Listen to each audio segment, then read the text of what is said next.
Hello YouTube, I hope you're having a wagtastic day out there. This is UniverseBear from the Wagatorium, bringing you the fourth matchup from ShetlandApache's Warhammer Tournament Cup.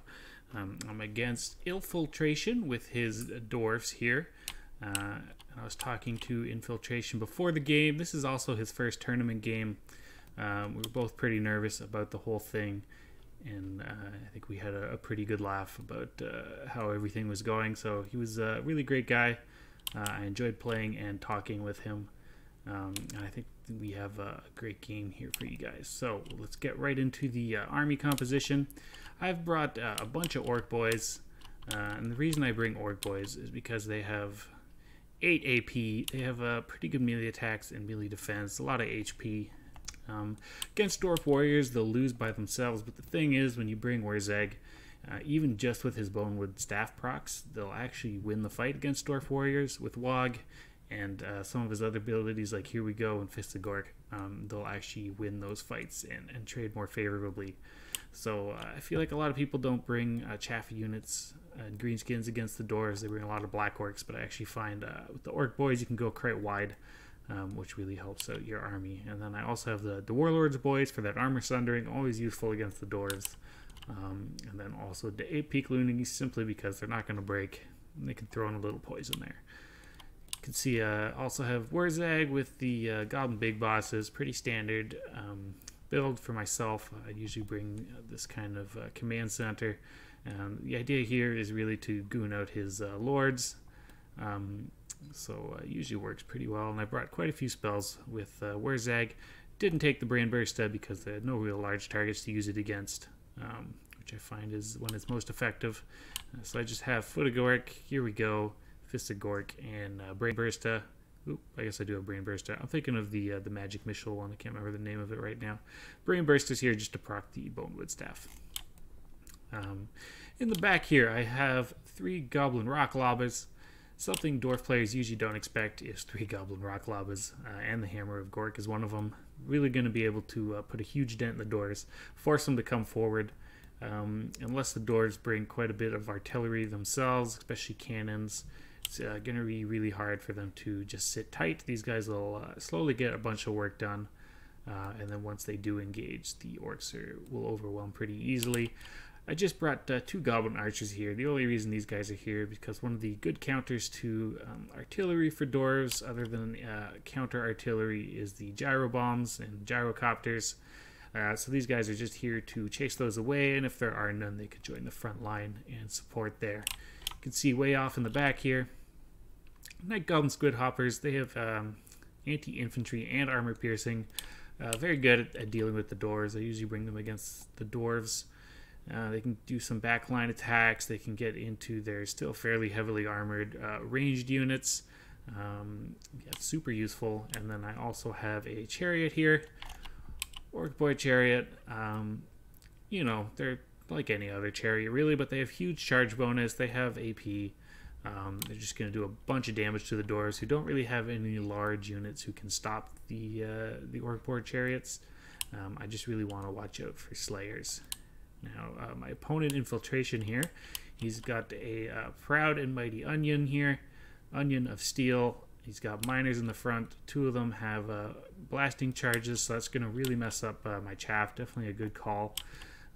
He's got some Dwarf Warriors on the flanks, and then some Longbeards with great weapons. Longbeards with great weapons, so if I did bring Black Orcs, he'd be ready for them.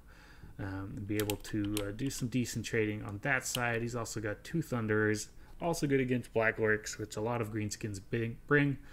They'll also do good damage against pretty much any unit, except I guess these guys who have some shields. But they'll take out Werzeg pretty good, and they can deal with archers pretty well as well.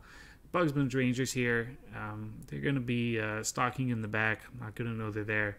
They're pretty fast. They're pretty good combat stats. They're going to be able to deal a fair amount of damage as well.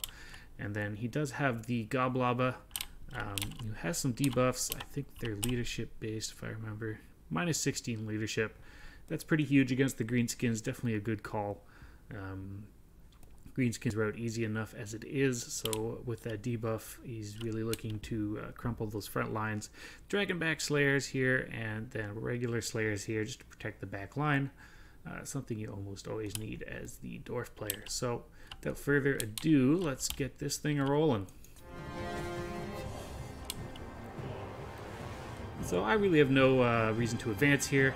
I'm just going to bring up the Goblin Rock Lobber, start firing in. He's going to start firing with the Goblobber. I guess I call these Goblobbers the Rock Lobber. So many Lobbas. It's hard to keep them all straight. At first I'm going to go after his artillery piece here. Then I kind of decided that the Rock Lobbers are pretty inaccurate, so it's usually hard to take out enemy artillery with them.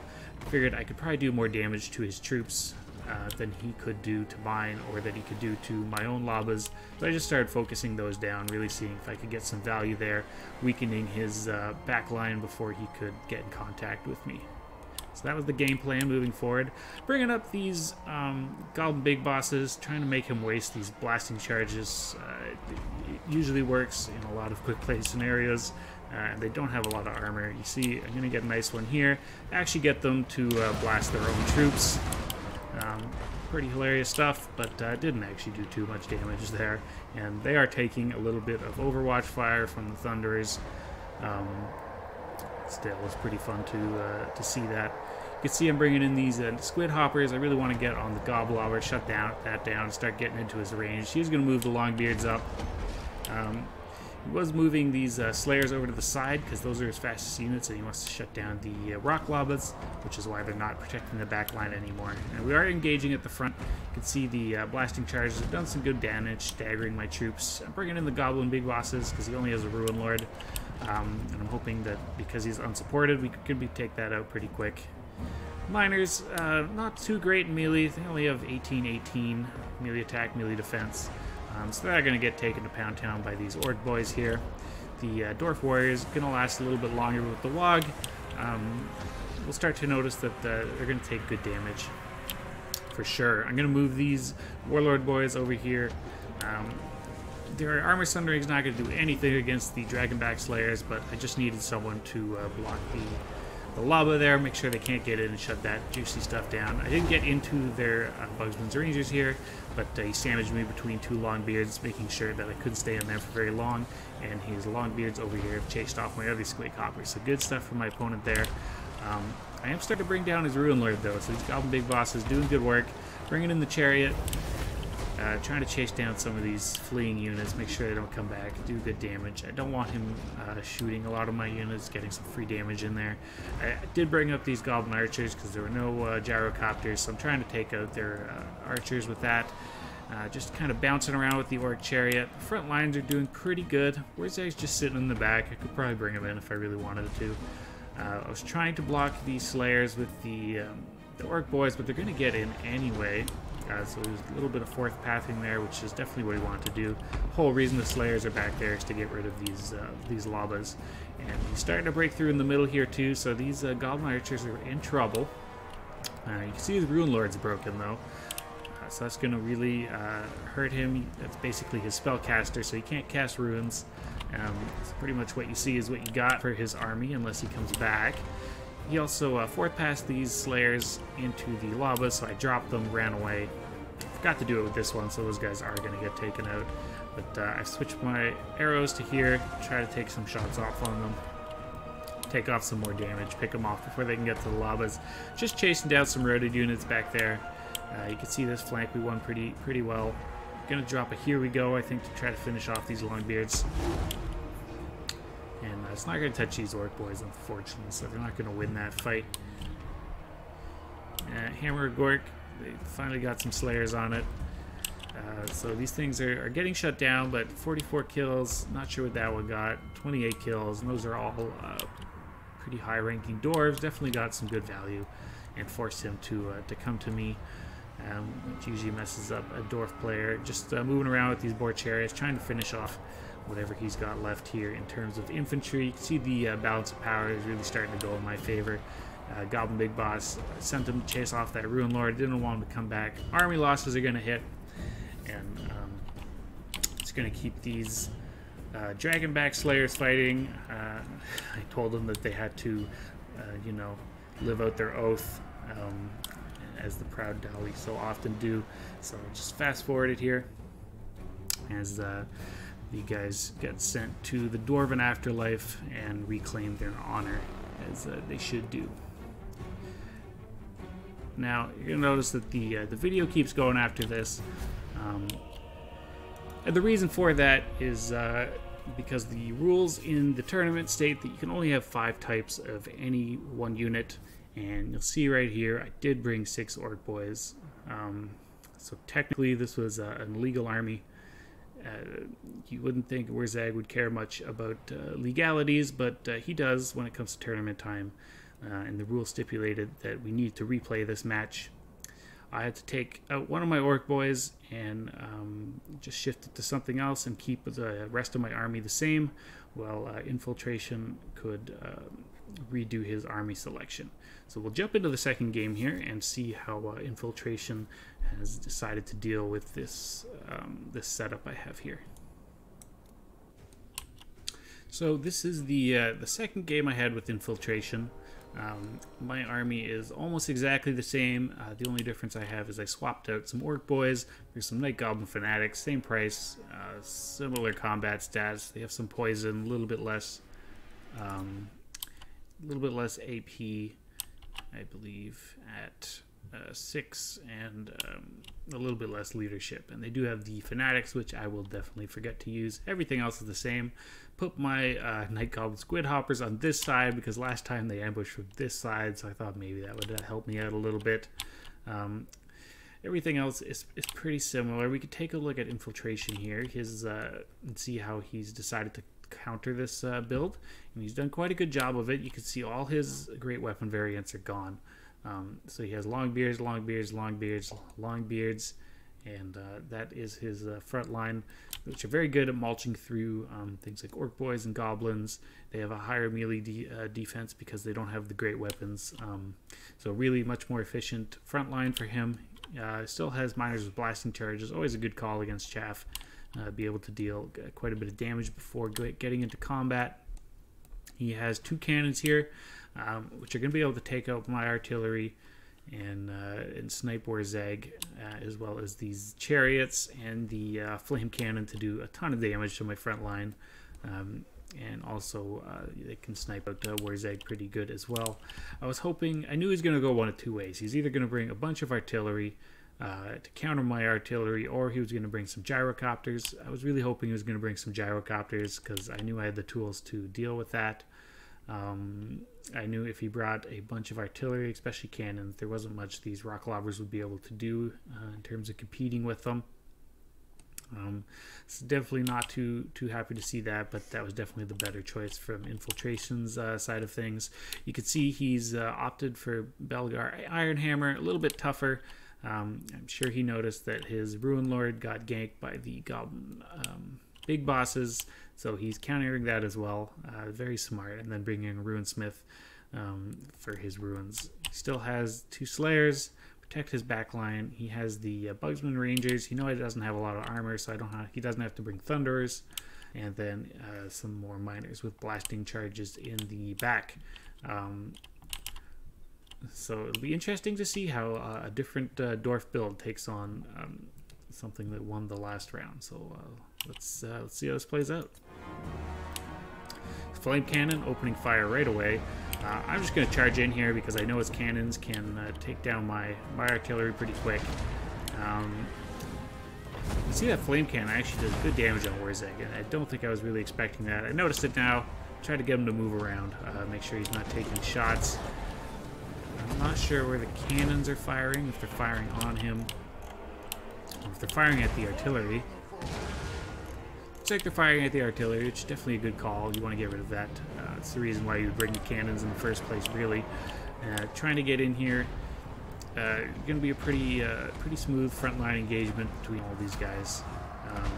He's going to get his blasting charges off on these boys here and on those boys there with the Wag Procs. And I'm hoping to get these Warlords boys right down the middle because he's left a little bit of a gap on this Flame Cannon. So I'm a little excited here, hoping I can get on that real quick. but he is going to bring in Belgar Iron Hammer, which ties up my boys. These guys are going to be able to scuttle away through Bugsman's Rangers there. And you can see his Rangers starting to focus down Warzag. He knows he needs to get rid of Warzag. These buffs still allow my troops to trade quite effectively. You can see these long beards are hurting just against some orc boys, and so are these ones. Trying to bring in the Night Goblin Squig Hoppers. I want to shut down this artillery really bad. He does have Dragonback Slayers on the side there, so unfortunately I'm going to run right into them.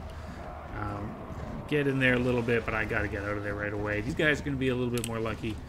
These Slayers are trying to take care of the Orc Boy Chariot, because it's really hard to stop if you don't have a lot of damage going on it. I got to put Here We Go there. I want to make sure these Orc Boys could deal with all this. I brought my archers up, but they're getting taken to Pound Town pretty fast there. Trying to goon Belagar, but of course he has better melee stats, so he's going to be able to survive quite a bit longer.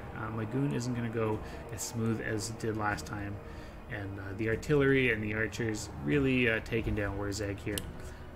It's not looking good for him. Yeah, we're winning on this flank. These guys have been doing some pretty good damage, not a lot of kills, but a lot of damage. I'm still hoping that this goon is going to work, but it doesn't look like it as this Goblin Big Boss starts to get chased away.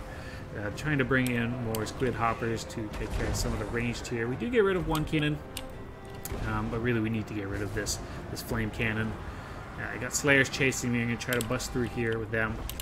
And I'm not sure where my chariot went. I'm not sure. I still got these active, so I think he started focusing on Warzag with his cannons. These guys 10, 23, 21.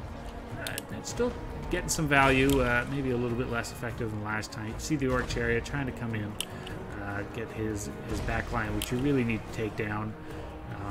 Starting to look pretty rough. Warzag did come back, so that's going to be good for us. Going to try to get some Bonewood Staff procs, but my front line is buckling pretty hard at this point. These flame cannons doing a bunch of damage. Luckily these guys won't break, so it's going to tie these people up for a while. It's really going to help me out. I put the Here We Go on the Unbreakable units because I knew they weren't going to run, and I wanted these Orc Boys to come in here and get that buff as well. And I'm trying to come in here to get my back line, so I just put an effigy of the Get on them because Warzag's hanging around. I do believe they're trying to snipe him out with the cannons again because they've noticed he's alive. Trying to get these Orc Boys into the back line, but they're just going to take too many shots, and morale's a bit too low. That was weird, but you can see it did do a pretty good damage to the Slayers when the boys got in there, and these guys did run. So I think that call was pretty good to put it on the Unbreakable unit, even though they only had 2 models left. Kind of regrouped here, coming back in for another shot. Still got all these Labas lobbing in. But he still has a flame cannon here, and he still has a regular cannon. So I can't sit back, really. I feel like I have to come in, because I really need to shut this down. 213 kills already. Not a lot of room for me to go. He did snipe out Warzag, so all these units are going to break pretty much right away. You can see the balance of power really going against me here. These Labas are lobbing, but even these guys know they're going to have to pull back as soon as the dwarfs get close. Don't really have much mobility left, and my army is just going to crumple. So that was definitely well played from inPHILtration there. He really picked up how to counter this build very quickly, and I think he brought exactly what he needed to take it down, from getting rid of the great weapons to bringing a sturdier lord, bringing some anti-artillery, and getting rid of the Thunderers. So you can put value elsewhere. Definitely a good call. Still a very fun matchup, and I think did decently against it. I really need to shut down all this artillery. Just couldn't get back in there. He had his Slayers all over the place. And he was doing quite a good job of protecting that back line. So good, definitely a good game from inPHILtration, a good 2 games, and I'm sure we're going to be playing again in the future. All right, take care, guys.